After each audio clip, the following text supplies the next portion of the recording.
Hi my loves, welcome back, and if you're new here, welcome here in this channel. We'll talk about relaxed hair care, hair growth tips, protective styling, and so much more concerning the hair topic in general. So if you know you're interested in this type of content, please consider subscribing to join the family. So in today's video, I'm going to be sharing with you guys how to grow your edges or how to regrow your edges. So without further ado, let's just get started. So the first thing I'm going to be talking about is genetics. To get full edges, genetics can actually play a role, but that does not mean that you must have the genetics to get full edges, but just know that genetics can actually have a role to play in the density of your edges. Some people are genetically programmed to have full edges, while some may be genetically programmed to have less full edges. But it's possible for all your edges to be gone and all that, even if you are genetically programmed to have full edges. And that's where the other points are going to come in, because even if you have the genes for healthy edges, full edges and all that, and you are not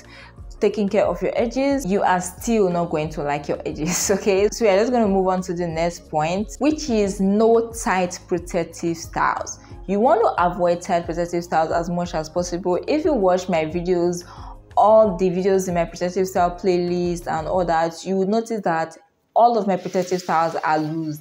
They are neat, they are firm, but not tight. Because honestly speaking, your edges are very way more sensitive compared to the rest parts of your hair. Your hair may be able to withstand it a little, because you are still definitely going to see breakage and hair loss from tight protective styles, but it will be more on your edges because your edges are more sensitive.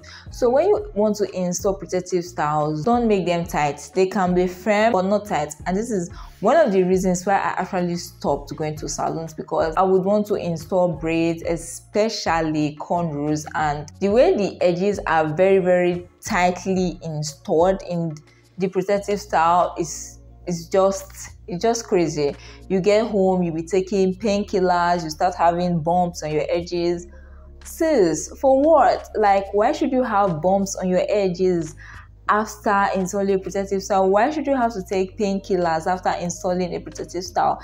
It's a protective style. It's meant to protect your edges. It's meant to protect your hair, not give you headache and not give you hair bumps, not make you lose your edges and all that. So sis, protect your edges.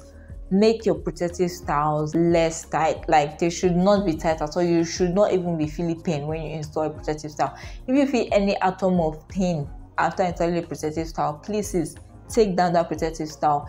Ignore and forget the money you spent and the time you spent installing that protective style. Take that protective style if you don't want your hair to be damaged. So if you don't want to waste your money, if you don't want to waste your time, make sure that during the installation process they are not tight, so that you will not get home and have to take them down and waste your money and your time. So moving on, the next thing I'm going to be talking about is still on protective style, which is no heavy protective styles. And this actually acts in the same ways like the tight protective style, because honestly speaking, the tight protective styles actually pulls on your hair, and it can actually lead to hair loss through a process called traction alopecia.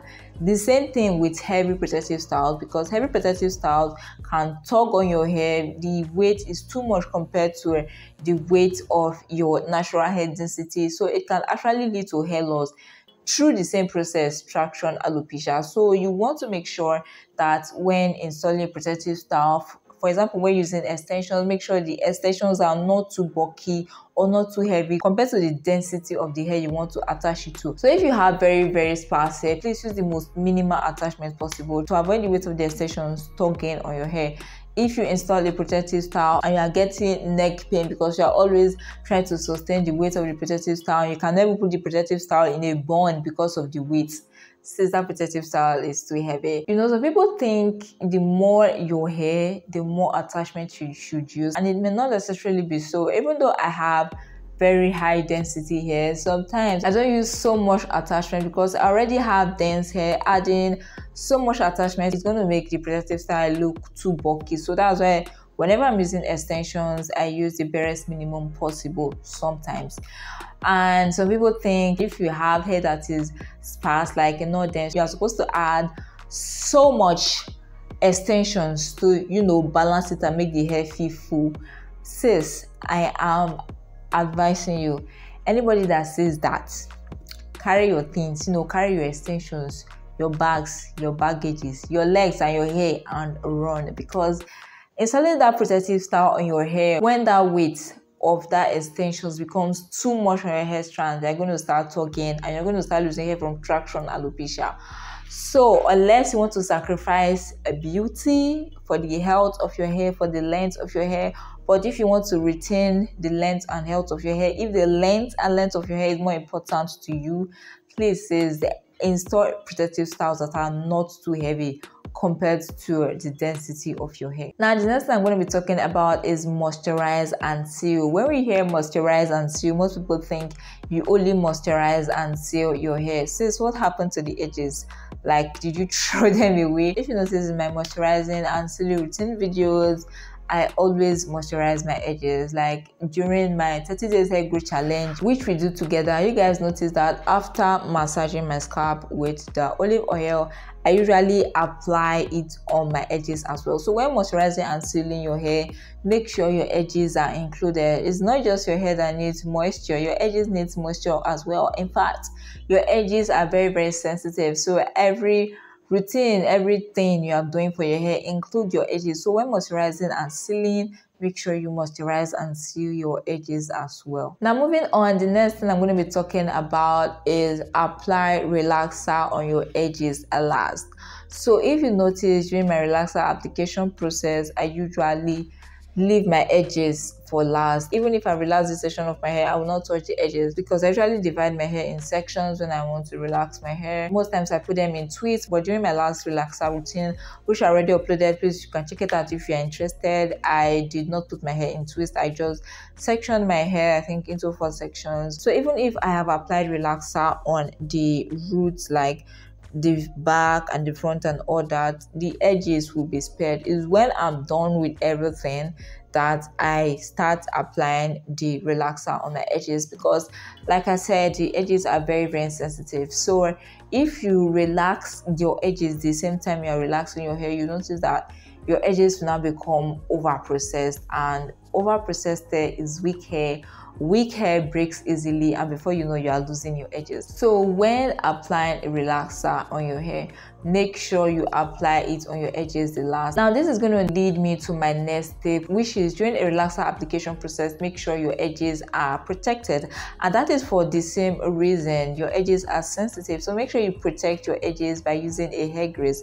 During every relaxer application process, I usually protect my edges with a petroleum jelly, and this is to avoid over processing, because in as much as we try to avoid the edges during the relaxer application process, sometimes it's possible for the relaxer to get on the edges. So when this happens, if you already have like a form of barrier, like a petroleum jelly, a hair grease and all that, the relaxer will actually be less effective on your edges, less likely to relax and over process your edges compared to when your hair is just bare like that. And when the relaxer touches it, trust me, it's very possible for your edges to become over processed. Because it's funny, a relaxer application process is a continuous process until you neutralize with a neutralizing shampoo, and that may actually be one of the reasons why my hair was not that healthy back then when I was not using relaxing shampoo. Because now thinking back, I didn't even realize it like till now at this point, like filming this video, because I think I started using a neutralizing shampoo after my relaxer routines about 3 to 4 years ago, maybe 5 years ago, and the health of my hair has really improved from that time. So a neutralizing shampoo has a very important role to play in your relaxer application processes. So a relaxer routine may not stop until you go in with a neutralizing shampoo. So don't think that if your relaxer gets on your edges, you can just wipe it off and it's done, like your edges are safe. There's still a very high possibility that the relaxer processing is still going on until you go in with a neutralizing shampoo. So to avoid all this drama, all these things, all this over processing, just try to protect your edges as much as possible by using a hair grease, any form of hair grease, a petroleum jelly that you can find. As long as your edges are protected, the product you use is fine. Now the next tip I'm going to talk about is wash and deep condition your edges as well.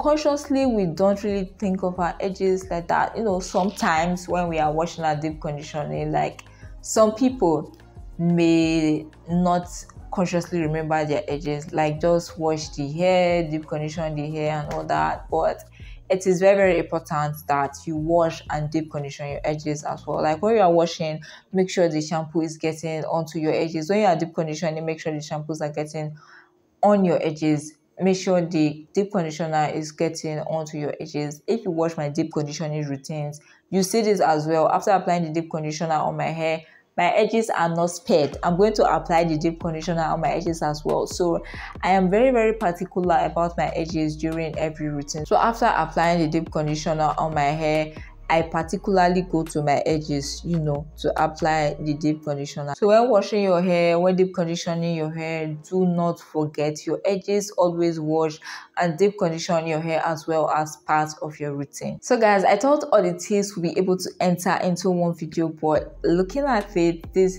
video is getting too long already, and I know you guys don't like long videos, so that's why I don't try to push it, because if I try to put all the tips in this video, it's going to be too long. So I think I'm just going to make a part 2 of this video, even though I tried to be as fast as I could so that everything could enter into this video, but it still didn't work.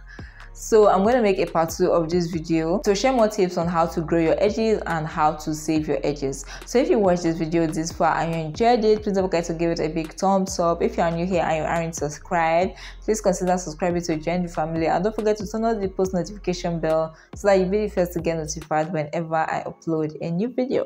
So yeah guys, that's it for this video. Thank you so much for watching, and I'll see you in my next video. Bye.